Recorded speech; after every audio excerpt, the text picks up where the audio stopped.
Wiper voice YouTube channel நேயர்கள் அனைவருக்கும் வணக்கம். முக்கியமான ஒரு டைட்டில் எடுத்து இன்றைக்கி நம்ம பேச போகிறோம். அது தொடர்பாக பேசுகிறதுக்கு தமிழ் தேசியவாதி, தமிழ் அரசியல் விமர்சகர் அண்ணன் ராஜ்கவன் வந்திருக்காரு. அண்ணன் வணக்கம்ண்ணே. வணக்கம். என்ன அப்படின்னா, இப்போ ஒரே ஒரு இன்றைக்கி பார்க்க போகிற டாபிக் என்ன, எதை பற்றி அப்படின்னா, சமீப காலமாக தற்போது தமிழகத்தில் ஆளுங்கட்சியாக உள்ள திராவிட முன்னேற்ற கழகத்திற்கு சில அரசியல் நெருக்கடிகள் வருவதாக தகவல் வருது. உதாரணத்துக்கு சொல்லப்போனோம் அப்படின்னு பார்த்தீங்க அப்படின்னா, இப்போது நீங்கள் அவங்களோட அமைச்சரவை மாற்றத்திலிருந்து தற்போது டாஸ்மாக் ஊழல் அந்த இடி வழக்கு வரையும் பார்க்கும்போது இது ஏதோ ஒரு அரசியல் கால்பரன்ஸ் மாதிரி சொல்லப்படுதே, அதை பற்றி உங்களோட கருத்து என்ன? நிச்சயமாக அருமையான கேள்வி. பொதுவாக எந்த ஒரு அரசாங்கமும் ஆட்சிக்கு வரும்போது எதிர்க்கட்சிகளை அவர்கள் கையாள்வதற்காக சில பல அதிகாரங்களை பயன்படுத்தி ரைடுகள் விடுவார்கள். இது வழக்கமான ஒன்று தான். இது இப்போதைய பாஜக அரசாங்கம் மட்டுமல்ல, இதற்கு முன்னர் இருந்த காங்கிரஸ் அரசாங்கமும் திமுக மீது 2G வழக்கு, அதைத் தொடர்ந்து பல நெருக்கடிகள் கொடுத்தார்கள். அதெல்லாம் தாண்டித்தான் ஒரு கட்சி இயங்க வேண்டியிருக்கிறது.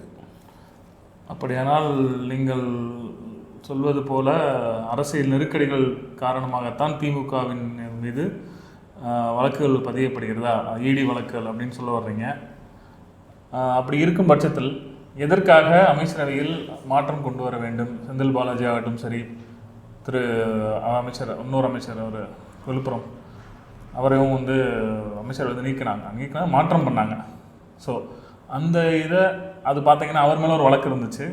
அந்த வழக்கு ரத்து பண்ண வழக்குகள், அதாவது டிஸ்ப்ரொபோர்ஷனேட் கேஸ், அந்த ரத்து பண்ண வழக்கையும் தானாக முன் ஹைகோர்ட் அதை மறு விசாரணை செய்ய அனுமதி வழங்கியிருக்கு.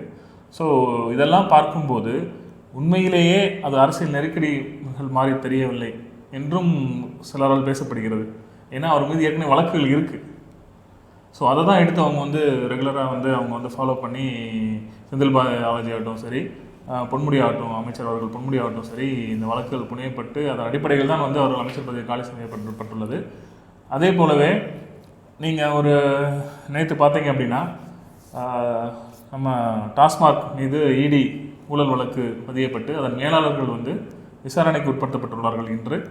ஸோ இதெல்லாம் பார்க்கும்போது உண்மையில் ஏதோ அரசியல் நெருக்கடிகள் மாதிரி தெரியவில்லையே, ஏதோ சம்திங் நடந்திருக்கு, அதன் அடிப்படையில் தானே வழக்குகள் பதியப்பட்டுள்ளது. வழக்கு என்றாலே நெருக்கடி தான். நெருக்கடி என்ற வார்த்தையை நாம் பயன்படுத்தாமல் இருக்க முடியாது. தற்பொழுது மத்திய அரசு, மாநில அரசு குறிப்பாக டாஸ்மாக் நிர்வாகம் மீது சில முகாந்திரங்கள் இருப்பதால் தான் அவர்கள் அந்த வழக்கை போட்டிருக்கிறார்கள், விசாரணைக்கு உட்படுத்தி இருக்கிறார்கள்.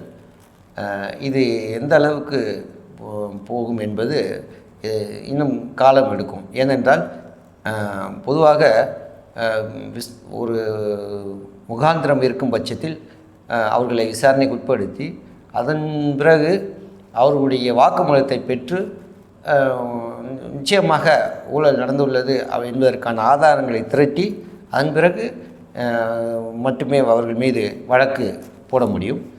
அதுவரை நம் எதையுமே பொதுவாக இந்த ரைடு என்பது நிறைய செய்யப்படுகிறது. அதில் எத்தனை ரைடுகள் இன்று அது உயிருடன் இருக்கின்றன. ரைடுகள் குறிப்பாக இதற்கு முன்னர் பல 50-100 ரைடுகள் வரை விட்டிருக்கிறார்கள். எனக்கு தெரிந்து ஒரு 4-5 ரைடு மட்டும்தான் வழக்காக மாற்றப்பட்டு விசாரணை முடிவுற்று வழக்காக மாற்றப்பட்டு ட்ரையல் நடந்து கொண்டிருக்கின்றன. அதை எதிர்கொள்வார்கள். தாங்கள் சொல்வது போல இடி என்ஃபோர்ஸ்மெண்ட் டைரக்டரேட் ரைடு என்பது ஒரு முகாந்திரம் மற்றது என்ற ஒரு கருத்தை ஒரு பாதியளவு நிரூபணம் செய்யப்பட்டாலும், நீங்கள் சொல்வது போல வழக்காக மாற்றப்பட்டு எத்தனையோ வழக்குகள் நிலுவையில் உள்ளது. அது வழக்குகள் பதியப்பட்டு இன்னும் ட்ரையல் இன்னும் இப்போ அது கேசஸ் நடந்து கொண்டு தான் உள்ளது.